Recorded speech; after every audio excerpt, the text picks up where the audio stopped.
how long the house has been on the market play into this? When you see something that's been on for a while, or, we'll get to something that just came on after. Hey, I mean, it's just like online dating, right? I don't do online dating, but I know how the thing works. If she's been single for 6 days, she's probably not in a rush to take your response and go out with you Friday. But if she's been single for 6 months, she's probably going to give you a little bit more attention when you send that message. When a seller first puts their house on the market, they have all the leverage. They have tons of interest. People are going to look at their home. Showings are being scheduled. Agents are calling all excited. We really love the house. Do you have any other offers? It's this frenetic, crazy, emotional pace where the sellers are trying to think of how can I leverage this to get as much money as possible, which is really where I'm trying to guide my clients away. I don't want you in that feeding frenzy. If no one buys that house after 14 to 21 days, interest is starting to slow. By day 30, day 40, they're getting worried. Okay, it's not who's the best guy that I can take to get to take me to prom. It's, am I going to prom at all? I just want a date. Does anyone want to buy my house? I'm stuck. I might not be able to move. And I write about this in some of the books that I published for Bigger Pockets for agents. There's this spectrum of fear and greed. We usually all start off on the greed side. And as you slide across, you end up in the fear side. You're worried, I might not sell the house at all. So in most markets, depending on what your average days on market, like this wouldn't apply in an area with $7 million homes that tend to sit on the market for 6 months before they sell. But for your regular starter homes, they should be selling in less than 30 days in most markets in the country. So the minute you get past that point, you're going to start seeing some worry in sellers, and they will be open to more aggressive offers or terms that are more favorable to the buyer. What happens if you are in a hot market and let's say, you've identified a neighborhood, you've looked, maybe a house comes on every 2 or 3 months, and like, this is what I want. You say the moment that house comes on the market, it's hot, it's the worst time.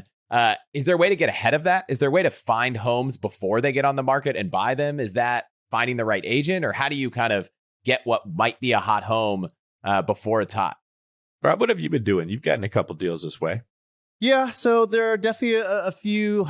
I mean, there's the creative finance and the sub 2 deal, right? And that's effectively where you're cold calling a bunch of property owners, and also wholesaling, where you cold call property owners and basically try to buy the property directly from them versus going the realtor route. That's a very popular niche within real estate.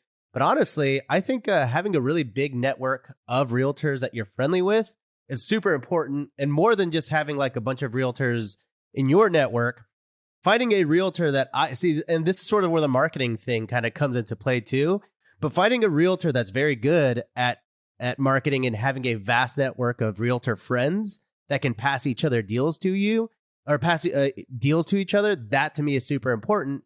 Because if you find someone that's like very new and very green in the industry, they probably don't have a lot of other real estate colleagues necessarily. But if it's someone that's been working in the industry for a while, they have the opportunity to find all these deals before they ever hit the market. So I have realtors that are texting me all the time that they're like, hey, my bud just sent me this. It's going to hit the market next week. They're interested in selling it before even going to market. Are you interested? And I'll look at a deal much quicker, much faster, and much more intentionally, knowing that I've got first dibs on it. Do you think that applies for kind of consumer? Should I, if I'm looking to buy a home in a neighborhood, should I just talk to all the agents in the neighborhood and say, hey, well, I'm looking to buy a home. There's nothing on the market I want right now, but I just want you to know if you can find me something, I'm ready to go, and just talk to 10 agents. Do agents like that kind of behavior, or? Not really. Yeah.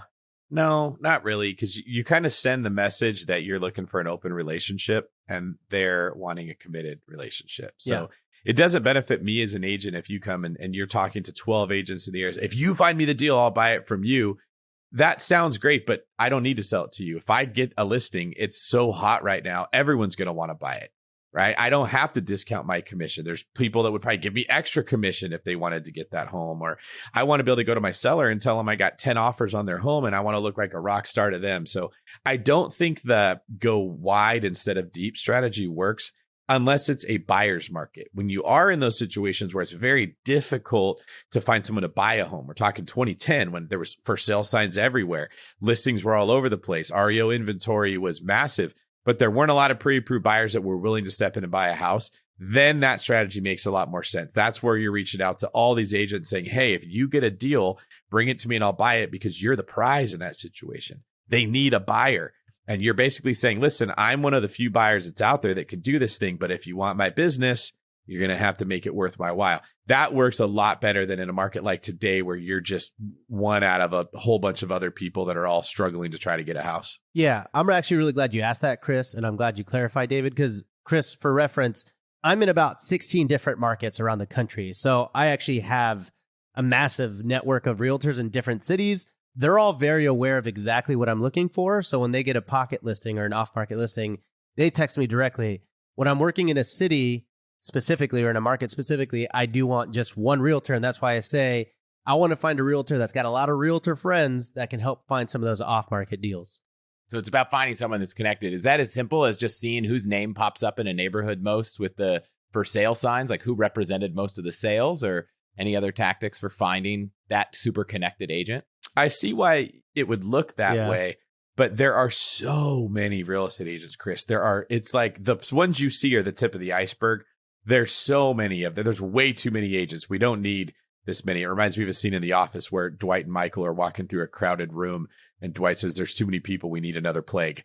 There's just so many agents that have flooded into the real estate space, like people coming to California in 1849 thinking they're going to strike gold.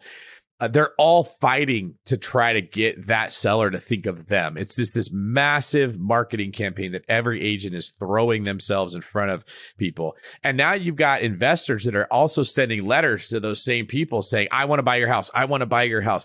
Most home sellers know in general, they have what everyone wants. Their home is valuable.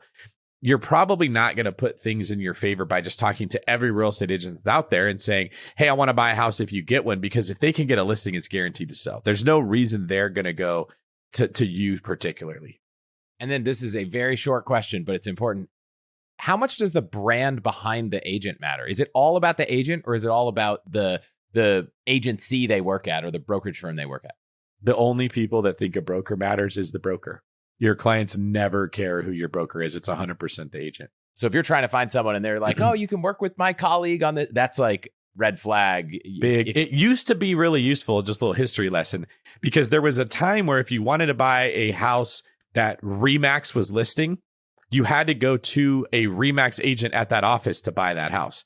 So Remax had their listings, Coldwell Banker had theirs, Century 21 had theirs, and you would jump from broker to broker and look at their inventory. When we created the multiple listing service, this was an agreement between all brokerages that they would all put their listings into one central location that everybody could see, which eventually morphed into the online listing portals that we all see when we're looking for homes. That eliminated the value of going to an individual broker because now you can see everybody's inventory in the same place.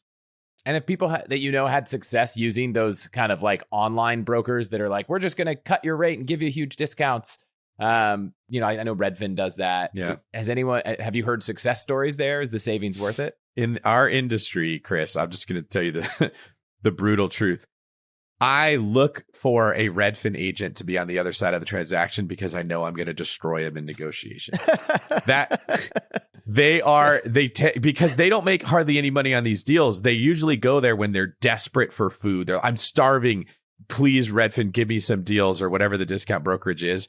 I've had massive success, particularly targeting listings that are Redfin listings, because those Redfin agents are not all the time. I'm sure there's going to be a Redfin agent out there who's going to say, well, I'm a Redfin agent and I'm good. Yes, they do exist. But in general, any of those discount brokerages. I sell the most Redfin homes in this neighborhood.